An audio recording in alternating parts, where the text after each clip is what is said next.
নমস্কার, কেমন আছেন আপনারা? কণিকার চ্যানেলে আপনাদের সবাইকে স্বাগত জানিয়ে আজকের রেসিপি শুরু করব। তার আগে দেশে বিদেশে যে যেখানে আমার বন্ধু আছেন তাদের সবাইকে জানাই আমার ভালোবাসা ও শুভকামনা। আজকের রেসিপি আমি যেটা বানাবো সেটা করব পনির। তো পনির কিভাবে আমি বানাবো সেটা আপনারা দেখে নিন আমি কিভাবে পনিরটা বানাচ্ছি। আমি 500 পনির নিয়েছি। এই যে আমুলের 500 পনির আমি নিয়ে নিয়েছি। আর এই যে দেখুন আমুলের পনির।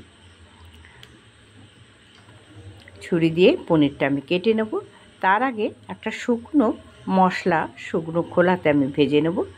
ধনে, মৌরি, জিরে, একটা গোটা লঙ্কা, একটুখানি দারচিনি আর 4টে ছোট এলাচ নিয়েছি। এটা আমি কড়াইতে গরম করে গুঁড়ো করে নেব।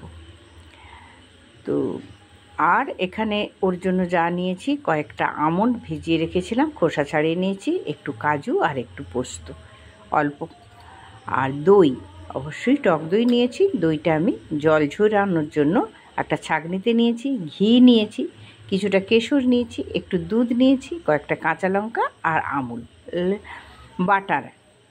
তো আমি এই যে কেশরটা নিয়েছি, কেশরটা আমি একটুখানি ঠান্ডা দুধ দিয়ে ভিজিয়ে দিচ্ছি। এটা জলে ভেজালেও হয়, আমি একটুখানি দুধ দিয়ে ভিজিয়ে নিলাম। এটা এবার আমি শুকনো খোলাতে ভাজতে চলে এলাম। আজকে যারা আমার রান্না দেখছেন প্রথম, তাদেরকেও বলবো আপনারা একটা লাইক দিয়ে দেখবেন। তাদেরকেও জানাই আমার ভালোবাসা, তাদের জন্য রইল আমার শুভকামনা। সমস্ত নতুন বন্ধু, পুরনো বন্ধু সবাই যে যেখানে আছে, তারা আশা করছি ভালো লাগবে পনির রান্নাটা। তো এই যে আগে দারচিনি আর কয়েকটা ওই এলাচ আর একটা শুকনো লঙ্কা, মৌরি, জিরে আর দিলাম ধনে। তো এটাই আমি হালকা করে একটু গুঁড়ো করে নেব। আগে ভেজে নিয়ে আমি নামিয়ে নেব। দেখুন ভাজাটা আমার প্রায় হয়ে এসছে, আমি নামিয়ে নিলাম। ঠান্ডা করতে দিয়ে এদিকে মশলাটা পিষে নিচ্ছি। ওই কয়েকটা আমন্ড ভিজিয়ে রেখেছিলাম, কাজু আর পোস্ত, এটা শুকনো ভিজিয়ে নিলাম। যেহেতু বাদামে একটু তেল থাকে তাই এই রকম হয়ে গেছে। আর এতে বাটাটা খুব সুন্দর, বাটাটা হয় খুব সুন্দর।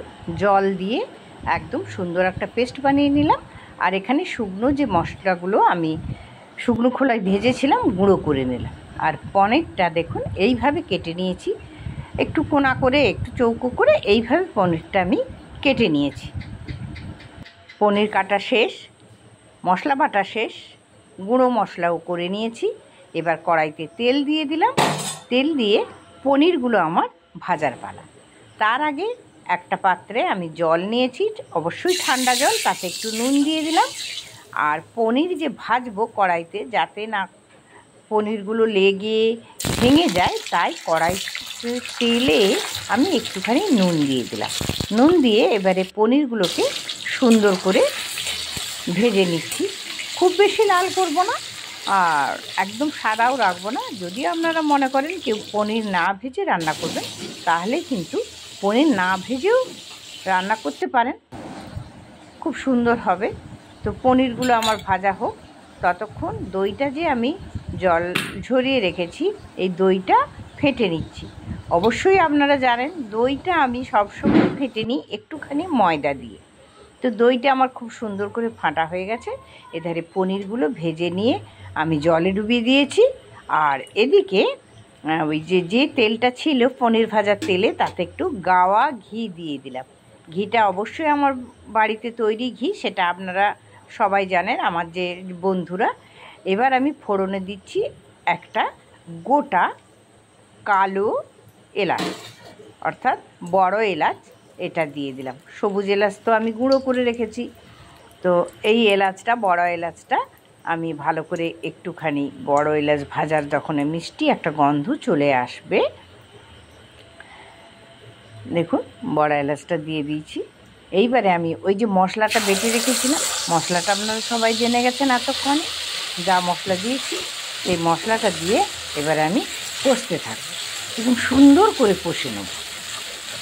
একটু সময় নিয়ে গ্যাসটা মানে এটার লোতে রেখে আমি অবশ্যই এটাকে নেড়ে নেব। দেখুন কীরকম হয়ে গেছে। এবারে আমি একটুখানি ওই মিক্সির বাটিতে জল দিয়ে রেখে দিলাম। ফ্লেমটা বললাম লো টু মিডিয়াম থাকাই ভালো এই সময়, মশলাটা কষানোর সময়। সেটা যে কোনো ক্ষেত্রেই হোক, যে কোনো রান্নার ক্ষেত্রেই হোক, সুন্দর করে কষিয়ে নেব।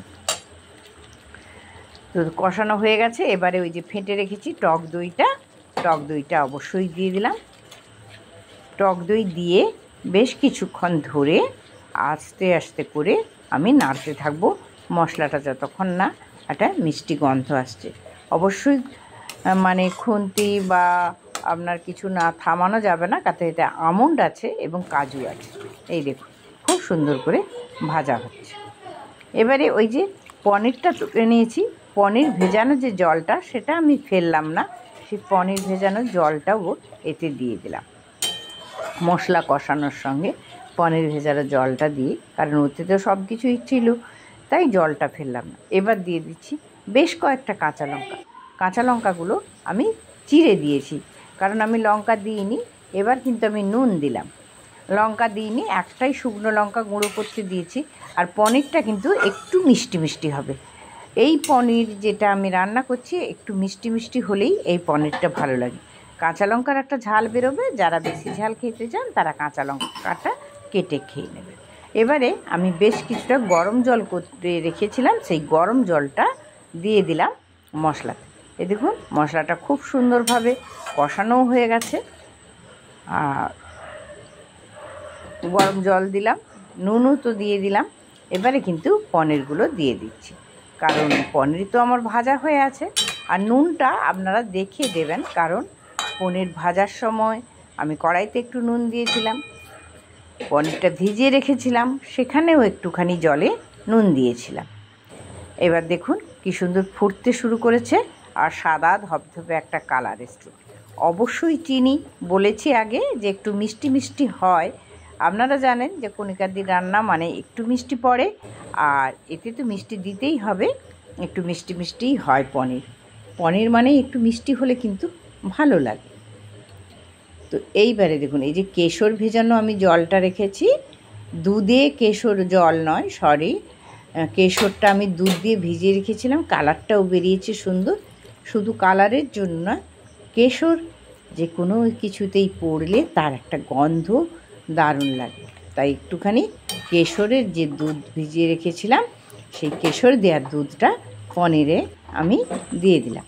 দেখুন খুব ঘন হবে না, খুব পাতলাও হবে না, আর একটুখানি কাই থাকতে থাকতেই নামিয়ে নিতে হবে, কেননা আমার ওই যে বললাম কাজু আর আমন্ড আছে।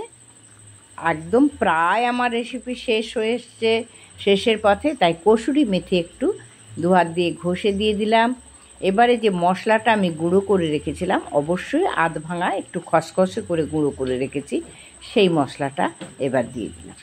এবার কিছুটা সময় আমি গ্যাস বন্ধ করব আর ঢাকনা দিয়ে একটুখানি সময় রাখবো। তো কেমন লাগলো বন্ধু আমার পনির রান্নাটা? এইভাবে একবার বানিয়ে দেখবেন, আমি মনে করব যে ভালো লাগবে। সকল বন্ধুদের আমি ভালোবাসা জানাই। সকল বন্ধু যে যেখানে আছেন সবাইকে আমার ভালোবাসা, সবাইকে শুভকামনা। সবাই ভালো থাকুন, সবাই নির্বিঘ্নে দিন কাটান। এবার পনিরটা আমি দেখুন নামিয়ে নিয়েছি। কেমন লাগছে বলুন তো? পনিরটা দেখতে ভালো লাগছে না? তো এইভাবে একবার পনির পারলে আপনারা বানিয়ে দেখবেন কণিকাদি কেমন রান্না করলো। তো আপনাদের সবাইকে কণিকাদির পক্ষ থেকে আবারও ভালোবাসা, শুভকামনা, নমস্কার জানিয়ে শেষ করছি।